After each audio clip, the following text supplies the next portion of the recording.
Hello guys, welcome back. This is Sakshi. तो आज हम बात करने वाले हैं जेरूसलम मूवी के बारे में जो आई थी 2015 को। तो मूवी की शुरुआत में हमें धरती के 3 नर्क के बारे में बताया जाता है, जिसमें एक रेगिस्तान में है, दूसरा समुद्र में और तीसरा है जेरूसलम में। कुछ अजीब सी तस्वीरों को देखने के बाद हम 1972 में रिकॉर्ड हुई एक वीडियो को देखते हैं, जिसमें एक बंदा एक बच्चे और उसके पिता का इंटरव्यू ले रहा था, जिसमें हमें पता चलता है कि 2 दिन पहले उस आदमी की वाइफ मर गई थी, जिसे उसने दफना भी दिया था, पर वो वापस जिंदा होकर उस आदमी पर हमला कर देती है। इसलिए वो अपनी वाइफ को चर्च लाया है। हम आगे देख पाते हैं कि कुछ प्रीस्ट उसकी वाइफ पर रिचुअल कर रहे थे, जिसके कारण उसकी वाइफ के मुंह से कुछ कीड़े निकलने लगे थे, मानो उस रिचुअल का उस पर कोई असर ही नहीं हो रहा। तभी अचानक उसके अंदर से पंख निकलने लगे थे, जिसे देखकर वो प्रीस्ट उसकी वाइफ को उसके बेटे के सामने ही गोली मार देता है। वीडियो के अंत में वो बंदा हमें बताता है कि इसी दिन से हम जान गए हैं कि तीसरा नर्क जेरूसलम में है। अब सीन शिफ्ट होकर प्रेजेंट में आता है, जहां हम सारा से मिलते हैं, जिसने हाल ही में अपने भाई ज्यूल को खोया है और इस दुख से उभरने के लिए उसकी दोस्त रोचर उसे लेकर एक ट्रिप पर जा रही है। ट्रिप के लिए सारा के फादर उसे एक स्मार्ट ग्लास गिफ्ट देते हैं। उस ग्लास में बहुत ज्यादा एडवांस कैमरा और फीचर्स थे, जिसमें फेस रिकॉग्निशन सिस्टम भी था। अब इस गिफ्ट के लिए वो अपने पिता को थैंक्स बोलने के बाद घर में ग्लास पहन के घूमने लगती है, तो उससे अपने भाई ज्यूल की फोटो दिखती है,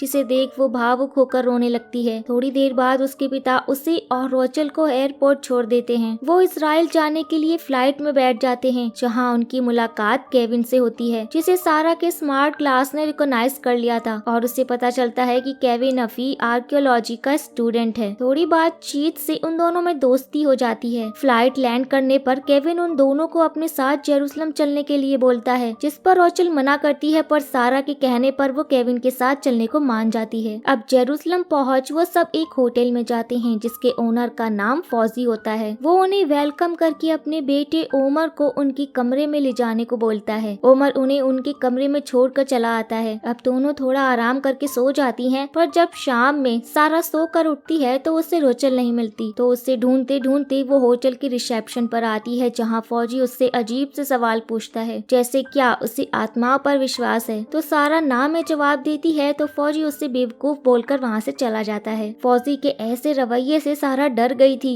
पर उसे जब रोचल छत पर उनके दोस्तों के साथ मस्ती करते हुए दिखती है, तो वो भी उनके साथ मस्ती कर फौजी की बातों को भूल जाती है। रात होने पर वो सब नीचे आते हैं, तो कमरे में न्यूज चल रही थी। अब उन्हें वहाँ की लोकल लैंग्वेज समझ में नहीं आती थी, इसलिए सारा ओमर से न्यूज पर क्या बात चल रही है ये पूछती है। तो ओमर उसे शहर में हो रहे मर्डर्स के बारे में बताता है, और मर्डर की वजह से शहर में सुरक्षा के लिए हर जगह आर्मी के सोल्जर्स तैनात किए गए हैं। और फिर वहाँ से वो शराब पीने एक सीक्रेट क्लब की ओर निकल पड़ते हैं, क्योंकि जेरूसलम में शराब नहीं मिलती। रास्ते में उन्हें एक पागल डेविड मिलता है, जो कि इन सबको जेरूसलम से जाने को बोलता है, क्योंकि इस शहर पर बहुत बड़ी मुसीबत आने वाली थी। वो सब डेविड की बातों को सीरियसली नहीं लेते और क्लब की ओर बढ़ते हैं। हम डेविड के बारे में आगे मूवी में जानेंगे। वेल, तो क्लब पहुँचने के बाद केविन सारा का स्मार्ट ग्लास पहन उसके साथ डांस करने लगता है। डांस करते हुए दोनों वॉशरूम में आते हैं, जहां केविन ग्लास में सारा और ज्यूल की फोटो देख ज्यूल का मजाक उड़ाता है, जिससे नाराज होकर सारा क्लब के बाहर चली जाती है। क्लब के बाहर सारा को अजीब सी आवाजें आ रही थी, पर तभी वहां केविन आकर उससे माफी मांगता है, क्योंकि उसे नहीं पता था कि वो फोटो उसके भाई की है। सारा भी केविन को माफ करके उसके साथ होटल वापस आती है। बीच रात में जब सारा की आँख खुलती है, तो वो केविन को खिड़की के पास खड़े हुए देख उसके पास जाती है। केविन उसे बताता है कि उसे कुछ आवाजें सुनाई दे रही हैं, और वो सारा को 1972 वाली वीडियो क्लिप दिखाता है, जिसे हमने शुरुआत में देखा था। केविन बहुत डरा हुआ था, क्योंकि उसे लगता है कि अब बहुत सारे डीमन आने वाले हैं, जो सबको अपने बस में कर लेंगे। पर उसे सारा समझाती है कि ये वीडियो फेक है, क्योंकि डीमन जैसा कुछ नहीं होता है। वो उसे ना डरने को बोलती है, पर केविन का डर तो कम ही नहीं हो रहा था। अगले दिन सब ओमर के साथ शहर घूमने निकलते हैं, जहाँ शहर में उन्हें हर जगह आर्मी सोल्जर्स दिखाई देते हैं। घूमते घूमते वो एक जगह आते हैं, जहाँ बहुत सारे लोग अपनी इच्छाओं को कागज में लिख ऊपर वाले से उसे पूरा करने की दुआ मांग रहे थे। तो रोचल के कहने पर सारा भी एक कागज में ऊपर वाले को उल्टा सीधा बोल उसके भाई को वापस लौटाने को लिखकर उसे एक जगह पर रख देती है। वहाँ से निकलकर वो राजा सोलोमन की कब्र वाली गुफा में घूमने आते हैं, जहाँ केविन को थोड़ा अजीब लगने लगा था। जब वो वहाँ की दीवारों पर कुछ डीमंस की पेंटिंग देखता है, तो उसकी हालत ज्यादा खराब होने लगी थी, इसलिए वो सब वहाँ से निकलकर वापस होटल आते हैं। थोड़ी ही देर में केविन केविन घबराते हुए सारा के कमरे में आकर उससे शहर से निकलने के लिए बोलने लगता है। सारा कुछ नहीं समझ पाती कि केविन ऐसा क्यों बोल रहा है। अब केविन की तेज आवाज और पैनिकनेस की वजह से ओमर और उसके पिता केविन को कुछ दिनों के लिए मेंटल हॉस्पिटल में जाने को बोलते हैं, क्योंकि उन्हें लग रहा था कि केविन को गुफा में जाने के बाद सदमा लगा है। केविन को हॉस्पिटल छोड़ने के बाद सारा शाम में छत पर थी तो उसे दिखता है कि 2 लड़ाकू जहाजों ने शहर पर बॉम्ब गिरा दिए, जिसे देख वो भागते हुए रोचल के साथ नीचे आती है, जहां उमर के साथ सभी न्यूज देख रहे थे। न्यूज में उन्हें पता चलता है कि शहर पर आतंकी हमला हुआ, इसलिए आर्मी शहर के लोगों को शहर खाली करने को बोल रही है। ये सुन सभी पैनिक करने लगते हैं, पर तभी होटल में 2 सोल्जर्स आकर उन्हें शांत करवाकर उन सबको अपने साथ चलने को बोलते हैं, जो कि उन्हें वो दोनों शहर के बाहर सुरक्षित ले जाएंगे। इसलिए वो सब अपने सामानों को छोड़ उन सोल्जर्स के साथ बाहर भागने लगते हैं। पर बीच में सारा रुककर उन सोल्जर्स को केविन के बारे में बताती है, जो कि हॉस्पिटल में बंद है। अब ना चाहते हुए भी सोल्जर्स सारा के साथ हॉस्पिटल में केविन को ढूंढने जाते हैं, पर उन्हें केविन को छोड़ बहुत से पागल मिलते हैं और टाइम कम होने की वजह से वो सारा को उसके साथ चलने को बोलते हैं। पर सारा के मना करने पर वो दोनों बाकी लोगों को ले गेट की ओर निकल जाते हैं। हॉस्पिटल में सारा केविन को ढूंढते हुए ऊपर आती है, जहाँ केविन उसे एक रूम में लॉक्ड मिलता है। अब उस रूम की चाबी को खोजते हुए सारा दूसरे रूम में आती है, जहाँ उसे चाबी तो मिल जाती है, पर तभी वहाँ एक विंग्स वाली डीमन आ जाती है, जिसे देखकर सारा वही टेबल के नीचे छुप जाती है। उस टेबल के नीचे सारा को पागल डेविड मिलता है। उसकी बातों से हमें पता चलता है कि 1972 में जिस लड़के के सामने उसकी माँ को मारा गया था वो लड़का डेविड ही है। अब सारा को भी विश्वास हो गया था कि वीडियो असली है, इसलिए वो घबरा कर जल्दी से केविन को आजाद कर वहाँ से निकलती है। पूरे शहर में अलार्म बज रहा था और वो जब गेट के पास आते हैं तो वहाँ उन्हें उनके बाकी साथी मिल जाते हैं, पर गेट को सोल्जर्स ने बंद कर दिया था। वहाँ डेविड मारा जाता है क्योंकि वो सोल्जर को पत्थर मार रहा था। फौजी उन सब के साथ शहर के चर्च में आता है, क्योंकि उस चर्च में एक गुफा थी जिससे होकर वो शहर से बाहर जा सकते हैं। चर्च में सोल्जर एक भविष्यवाणी के बारे में बताता है, जिसमें जजमेंट डे के दिन आसमान फट जाएगा और शैतान पूरी तरह से दुनिया पर कब्जा कर लेंगे, और आज ही वो जजमेंट डे है। पर सब उसकी बातों पर भरोसा नहीं करते।